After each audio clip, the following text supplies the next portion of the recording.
National eye donation day సందర్భంగా మీకు కొన్ని విషయాలు ఇప్పుడు చెప్పడం జరుగుతుంది. ఈ సందర్భంగా మీకు అందరికీ నమస్కారం తెలియజేస్తున్నాను. నేషనల్ ఐ డొనేషన్ డే లేక eye donation fortnight every year ప్రతి సంవత్సరము ఆగస్టు 25 నుండి సెప్టెంబర్ 8 వరకు జరుగును. ఫార్ట్నైట్ అంటే 15 రోజులు సుమారు ఈ కార్యక్రమం జరుగుతుంది.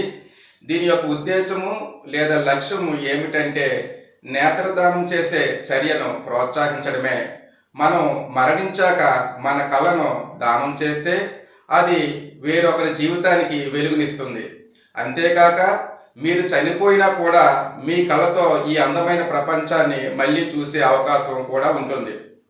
భారత ప్రభుత్వం దానం చేసిన మానవ కళ్ళు కార్నియల్ మార్పిడి ద్వారా చూపును కాపాడటానికి లేదా పునరుద్ధరించడానికి సహాయపడతాయి. ఇందుకు చేయూతనివ్వండి అని భారత ప్రభుత్వం గతంలో విజ్ఞప్తి చేయడం జరిగింది. కంటి ముందు నల్లటి భాగాన్ని కప్పి ఉంచే పొరను కార్నియా అంటారు. మనిషి మరణిస్తే 6 గంటల్లోగా శరీరం నుంచి కార్నియాను సేకరించాలి. మరణించిన వారి నుంచి కేవలం కార్నియాను మాత్రమే తీసుకుంటారు, మొత్తం కంటిని కాదనే విషయాన్ని ఇక్కడ గమనించాలి. చాలా మందిలో కన్ను మొత్తాన్ని తీసుకుంటారనే అపోహ ఉన్నది. అది వాస్తవం కాదని కార్నియాన్ని మాత్రమే సేకరిస్తారని ఈ సందర్భం మీకు తెలియజేస్తున్నాను. ఈ వీడియో చూసిన వాళ్ళు అందరూ కూడా అవగాహన పెంచుకొని కార్నియాను లేదా కంటి దానాన్ని ప్రోత్సహిస్తారని ఈ సందర్భం మీకు తెలియజేస్తున్నాను. Thank you.